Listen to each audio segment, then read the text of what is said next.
This is the GOAT door. Right? Like, okay, I want some rings, and you realize, hey, Michael Jordan ain't in here, y'all. he ain't in this door, y'all. He's somewhere else. He's not gonna come back young. He ain't in this door, right? And it's just one of those things where what we're as players, we're factoring in our numbers, right? Our rings. And saying, no, we should be able, I have leading title. I'm beating him in every stat. Why y'all not putting me in front of him? And the answer is he was the NBA. So when Bird and Magic was, battling, and when Jordan came in, what they seen was a whole different animal, right? You're seeing something that is different, moves different, talks different, approaches the game different, swag, phenomenal, right? This is the best thing we've seen. Right? I don't give a fuck what he does. This is the best player we've ever seen, right? It was the eye test, right? 88, 87, 88, like he literally went from the wings. They took the wings off. He got the logo. Yeah. They gave him a logo in 88. They took the wings off and say, you got Jordan. Right, so that whole campaign, and that is considered the greatest individual year anybody could have had. That's when he became the best player ever. There was no ring. The rings is just what they get to use now. 6, it was just the way he did it. He carried what we have now, solo mission. It's hard to beat solo mission with stats. LeBron can win 6 rings right now. But he won solo. They're not giving it to him. Yeah. Right? You're not giving a dude who started this joint. Yeah. Right? It's just it's tough to do. It's tough. Yeah. Like, so basically everybody just fighting for second. Yeah. That's an interesting take. But that goes up. You're talking about 88, 89, right? They're saying he's the best player in the world who's ever played this game. You got somebody with 11 rings. They're like, I did it against white folks. Right? Then you have, same thing with Wilt. No matter what it is, it wasn't against like 78 when it merged and you had the best in the world all in one building. That's when stats really mattered. Yeah. When everybody in the world is all together. Yeah. Right? Julius Erving, all of them, George Gervin. Yeah, now we're going to see. So when he came and like, oh, what's this? This is God right here. This is him. Yeah. The problem ain't that you're fighting for, his greatness. You're saying all his positives on why he is, but everybody's negative on why they shouldn't be. Right? That's the problem. Why you got to use all the negatives on why this person can't be Jordan. And that's where I'm like, well, like what negatives do you hear about Magic game, Jordan game? You don't hear nothing negative about their game, but they can tell you all ours. Right. Shit, motherfucker couldn't go left. He couldn't do this. He couldn't do that. They couldn't even dribble. Right. They couldn't even dribble the ball. What are you talking about? Like, God damn. Gilbert Arenas once dropped a take so explosive it rattled the entire basketball world, claiming Michael Jordan didn't just stand above Magic, Kobe, or LeBron. He existed behind an entirely different door, locked with a key forged in one iconic year, 1988. That season wasn't just impressive, it was a crowning moment that turned Jordan into a myth before he ever won a single championship. Think about how unreal that is. Sports legends are usually defined by trophies, banners, and team glory. Yet in '88, with 0 rings and no finals appearances, Jordan had already convinced the world he was the greatest they had ever seen. Why? Because he crushed the purest measurement of greatness, the eye test. No fancy stats needed. One glance at him on the court told you everything.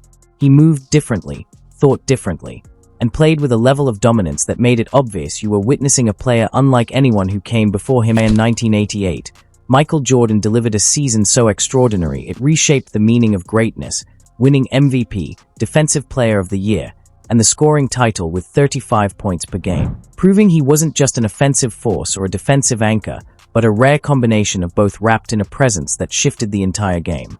Around him, facing Jordan that year meant knowing exactly what he planned to do and still having no way to stop it. He'd drop 40 on you, then suffocate you on defense until your confidence cracked. That's why 1988 became more than a standout season. It marked a dividing line in NBA history. While stars like LeBron, Kobe, Durant, and Curry needed championships and long resumes to validate their greatness, Jordan didn't. His game alone was the proof, from the footwork to the hang time to the cold, unshakable glare that told everyone the crown was already his. The 6 rings that came later were simply punctuation marks, not the story itself, because by the time that legendary season ended, the story of the NBA's true king had already been written. In the late 70s, the NBA was collapsing under scandals, sinking ratings, and finals games so unimportant they aired on tape delay, leaving the league on the edge of irrelevance. Until Magic and Bird arrived and reignited its pulse with a rivalry that felt like Hollywood versus hard hats. They revived the game, but when Michael Jordan stepped onto the scene, he didn't just keep the league alive, he turned it into a global faith. Magic and Bird made basketball matter again, but Jordan made it eternal. From the moment he hit the floor, the sport became a blend of art, warfare, theater, and poetry. His hang time looked like it violated gravity, his fadeaway felt sacred, and his competitive fire carried the weight of legend. And when Nike launched the Jumpman in '88, Jordan's presence leapt far beyond the court. He became an icon recognized worldwide. Sneakers turned into status symbols, posters became bedroom altars, and the game of basketball became something people didn't just watch, but worshipped. Even people who never watched a minute of NBA basketball recognized Jordan's silhouette, and that wasn't fandom, that was global devotion. Magic and Bird revived the NBA, but Jordan turned it into a wildfire that spread from New York playgrounds to Manila gyms, making people not just watch the game, but believe in it. And the idea that LeBron faced tougher competition? That falls apart quickly. Jordan's era was a non-stop gauntlet of Hall of Famers. He survived the bad boy Pistons, who built an entire defensive blueprint, the Jordan rules, specifically to punish him with elbows, hits, and cheap shots. Instead of breaking, he crushed them. He faced Larry Bird's powerhouse Celtics and dropped 63 in Boston Garden, prompting Bird to describe him as God disguised as Michael Jordan. He took the torch from Magic's Showtime Lakers in '91 and ushered in a new era. On the biggest stages, he toppled Clyde Drexler, Charles Barkley, Gary Payton, Karl Malone, and John Stockton, legends who all walked away marked by the experience. LeBron has battled great teams too, including dynasties, but the difference is written clearly in the record. 6 trips to the finals ended in defeats. While Jordan turned every showdown into another chapter of dominance, Jordan made 6 finals, won 6 championships, and claimed 6 finals MVPs. No failures, no excuses, and he did it by going through a gauntlet of Hall of Famers, beating every one of them without relying on longevity as a crutch. His career was built on pure domination, and that's where the eye test seals the debate. Stats can help, analytics can entertain, but true greatness is something you recognize instantly. With Jordan, the proof lived in unforgettable moments. The hand switch layup in '91, the shrug in '92, the flu game in '97, and the iconic final shot in '98. Plays that didn't just impress, they hit you emotionally. LeBron's argument leans on durability, milestones, and long-term accumulation, but longevity is about lasting. Jordan's prime was about detonating the league for a decade straight. 6 rings, 6 finals MVPs, 10 scoring titles, all in just 13 seasons with Chicago. He didn't need 20 years to make his case. His peak alone made him untouchable, and the numbers only reinforce what your eyes already knew. Jordan didn't need numbers to secure his crown. His game aced the one test no statistic can fake, the eye test, and in that category he stands unmatched. Every superstar carries a flaw. Magic struggled from deep, Bird lacked elite athleticism, Shaq bricked free throws, Kobe could shoot his team into trouble, and LeBron has long been questioned for his killer instinct and shaky jumper in pressure moments. But Jordan, there was no weakness to circle. Offensively, he mastered every tool, blistering drives, a precise mid-range, and a fadeaway no defender could solve. Defensively, he was a terror with 9 all-defensive selections and a DPOY award, shutting down guards, wings, and anyone bold enough to challenge him. Add the intangible qualities, relentless conditioning, unmatched obsession, and a clutch gene that never cracked, and the resume becomes airtight. 6 finals appearances, 6 championships, 6 finals MVPs, 0 blemishes. Jordan wasn't just great, he was as close to basketball perfection as the sport has ever witnessed. What truly set Jordan apart was his killer instinct. While great players want to win, Jordan wanted to overwhelm you, and he took every slight as a personal challenge. When Clyde Drexler was mentioned in the same breath as him in '92, Jordan answered by burying Portland with 6 threes in one half. When Brian Russell tried to stop him in '98, Jordan crossed him into basketball history with one of the coldest game winners ever. Even teammates felt that fire as he pushed, prodded, and pressured them because he believed comfort never built champions. He didn't want friends beside him, he wanted warriors.